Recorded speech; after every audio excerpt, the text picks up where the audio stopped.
care to name. People want to. The idea of those kind of things is that you're playing for people who haven't heard of you before, or haven't heard you before, don't. You know, they essentially came to see someone else, and if they like you, that's all. That's real nice. Do you have any of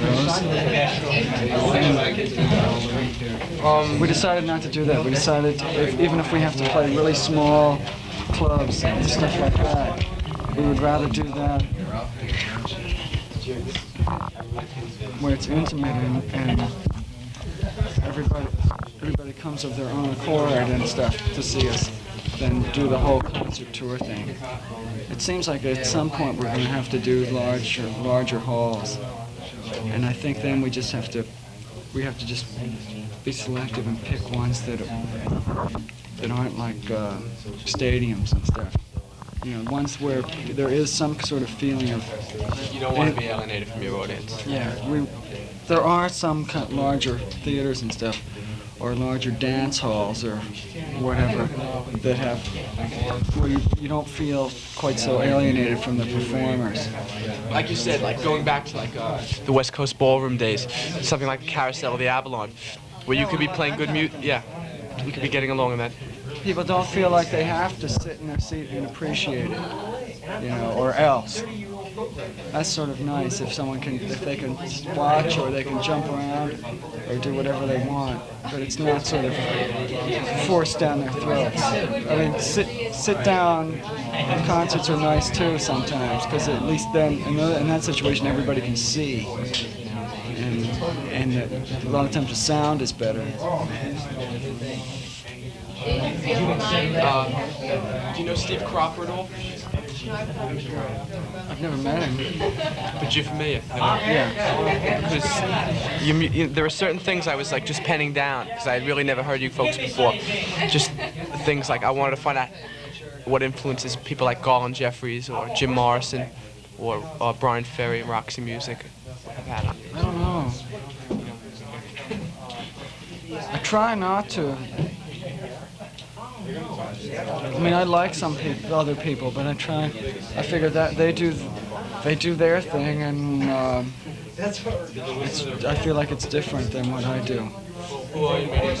I know that you probably got asked that earlier today.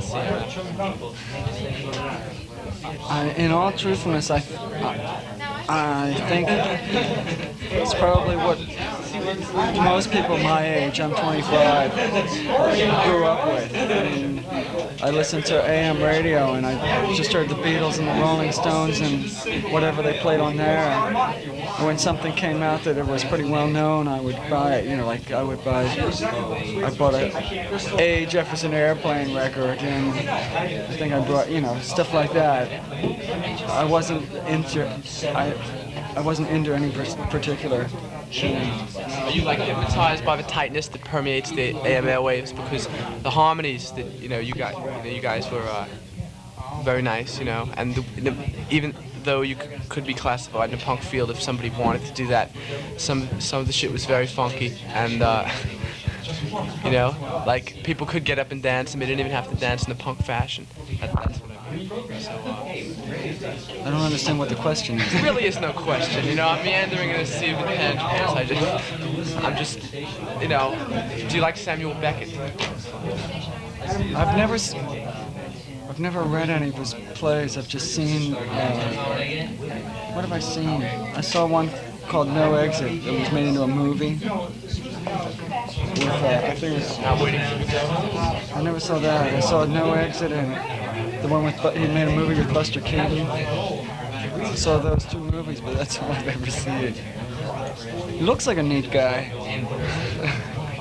Before you go back, Marty, I wanted to ask you. I think Tina does most of the writing. Huh? Tina does the writing, or you do? Well, then that cancels the question. I was going to say if you've been doing any material on your own. Like I said, I'm not familiar, which is good to go into it, I guess. Like, what are like the most immediate goals that the band has right now, and what are like the ones that are further off?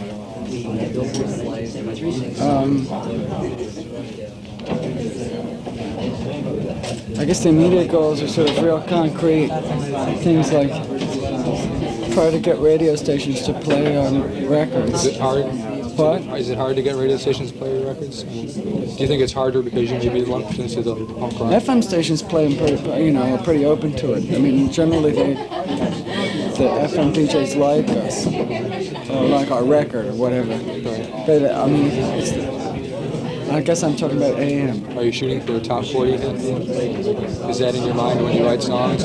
That would be real nice, but it's not in my mind when I write songs. I mean, the new songs I've written are some among the furthest away from top 40 type material. When you first went into the studio, what was, what exactly happened? I mean, it's probably the first time you've been in there doing live things, and then having to go on dealing with overdubs and things like that. What kind of problems do you think you came up with?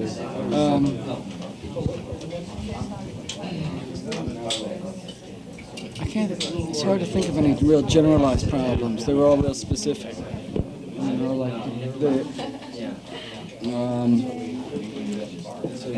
I think the most general thing would be sometimes a song that wasn't particularly exciting live would sound, sometimes recorded, it would sound more exciting than one that was exciting live.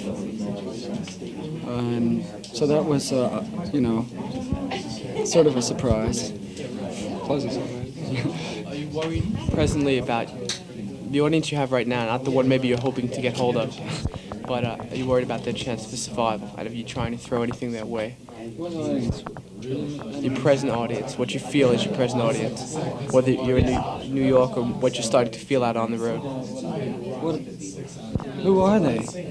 I don't know. You would have a better notion than I. I don't know. I was up on stage. I couldn't tell who was out there. I'm satisfied. I can assume that it was largely made up of students that go here. You think that's a safe assumption? I don't know. House of Guitars is big here, so I guess Yeah, I think maybe so. There might have been a certain percentage of people that don't go to school here that know of us. But I would assume that a lot of people just came because it was some kind of school event. Well, RIT is one of the headiest schools in the area, and I mean, there was a big difference from playing here in a school and then playing in a place that would be in the middle of town. Because it seemed to me that tonight a lot of people had never heard of us before, and they were sort of attentive, but they didn't. I got the impression that some of them didn't quite know what to make of it. is there anything I should But make I'm not. of it? I'm just talking about. I'm really generalizing. I couldn't see too many faces, so I couldn't tell. Obviously, I'm trying to pin you down on certain feelings you might have about your music, what you're trying to get across, that's all. I don't mean to be alluding as much to the audience, but Oh, okay. I'm trying to get across the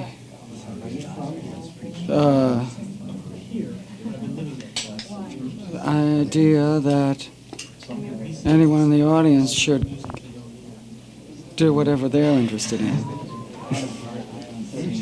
Has nothing to do with us. There seems to be a lot of tension in your music.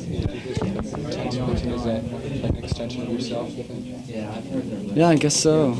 It's just like, it seems like, all your songs kind of build up to a very explosive type ending. I guess that's because we get excited. there's various voices, like machine gun, staccato, burst that'll come out throughout the pieces. I mean, I assume this isn't how you normally, walk around the house when you're making yourself a sandwich or something. So assuming there is a previous thought behind it, like, again, what type of images are you trying to put forth? I don't know. I've never done that before. That particular one. I just thought it'd be Machine gun burst or what? Yeah. No, you would... What? I mean, I did it upstairs. But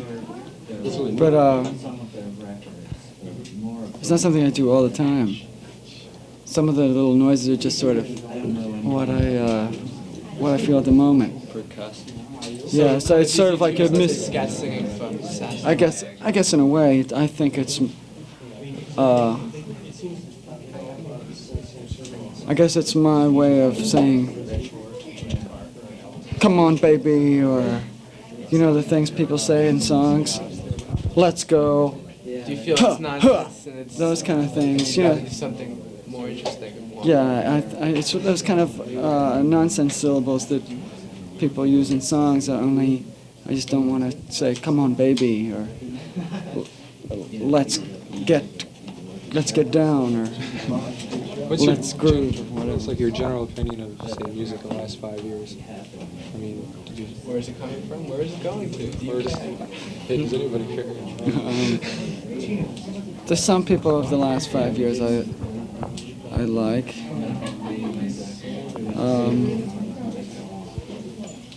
Just like a general feeling about where is it going?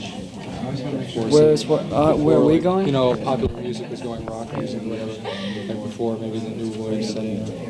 I think it's going. I think people are going to start playing in front of audiences again. What have they been doing lately? Oil paintings? They've been in the studio. I mean, you go to the. If you look at very big because the live but if albums you are becoming very big. yeah, People demand yeah, to that see kind of here. stuff too. But if you go to a record store, how many groups? I mean, there's thousands and thousands of records, and how many of them have played in the local area where you live? I mean, that's just one person that they don't play at all. But there's a lot of people that. Yeah, but anyway, they're not known as a band that goes around playing, and then they go make a record and stuff like that. They don't have. I mean, they're an extreme example of a band that avoids audience contact as much as possible. And I think a lot of what you hear on the radio and stuff are people that only go on tour sort of when they have to, when they've had a hit record and then they feel like they have to support it and push it by going on tour or some kind of thing like that. But I think we sort of started playing in front of an audience, and that's where we get our sort of our energy or whatever comes from the audience and stuff, and the response we get from them. We're not sort of studio whizzes that, you know. Are you going to be shooting to open up more in your music, like just, you know, after you finish singing the verses to the tune or something, to open up on a little jam or something? Is that something that we'll be shooting for? To bring you away from, more so from any punk pigeonhole that could be thrown at you? No, I don't think we would do that. I think we might do other things, but I don't think we would jam. What do you think you would do? Maybe bring an orchestra or something? No, I don't know. Maybe.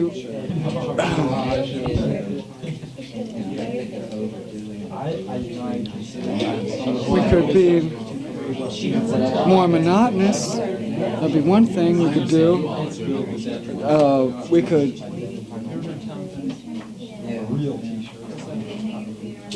I don't know what we could do, but I don't think we want to jam.